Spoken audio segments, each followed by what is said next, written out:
RV103, Intermediate Electricity. Lesson 4. 120 volts AC. This comes in three forms: shore power, generator power, or inverter power.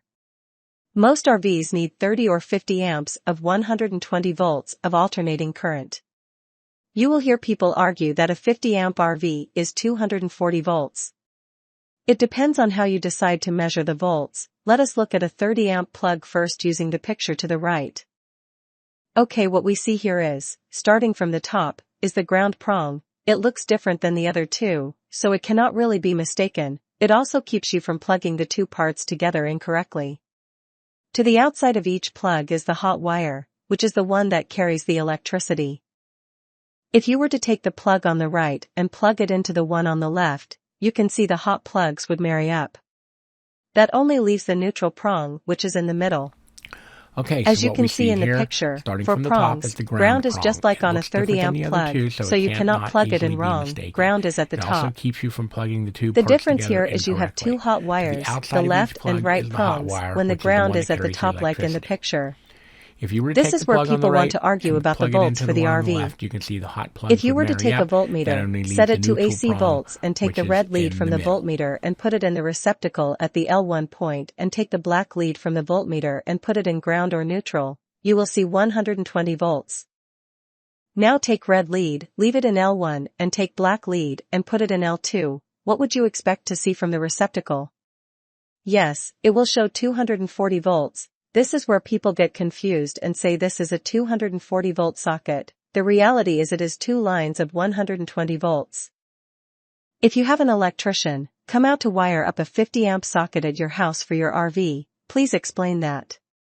Too many times even electricians who have been wiring stuff for years think of the RV 50 amp RV plug like a 240 volt household dryer electric plug when it is not.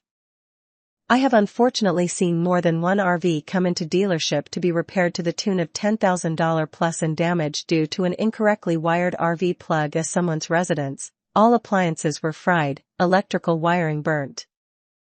So, the question now is what happens if you have a 50 amp RV, and the campground only has 30 amp receptacles? Well, they make the opposite adapters also, but the big problem is how much of your RV can you really use?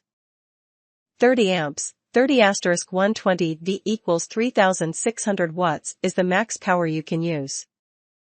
50 amps, 50*120 V equals 6,000 watts, but remember above there are two hot lines, so we must multiply the 6,000 watts times 2 is equal to 12,000 watts, so you have 100 amps due to the two lines times 120 volts also equals 12,000 watts.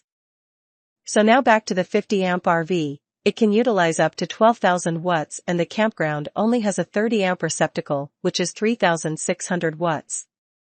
In your 50 amp RV, if you are used to running a couple of air conditioners, which are at least 12 amps apiece, which is 12 times 120 times 2 equals 2,880 watts, you are running out of electricity very quickly. You will have to be conservative with your electricity when running a 50 amp RV on 30 amp receptacle. Last thing to mention in this lesson is inverters. An inverter is simply a device that will take 12 volt DC battery power and invert it into 120 volt AC power. Not every RV has them, but for those who want to boondock and need 120 V power and do not have access to shore power or have a generator, this is an option.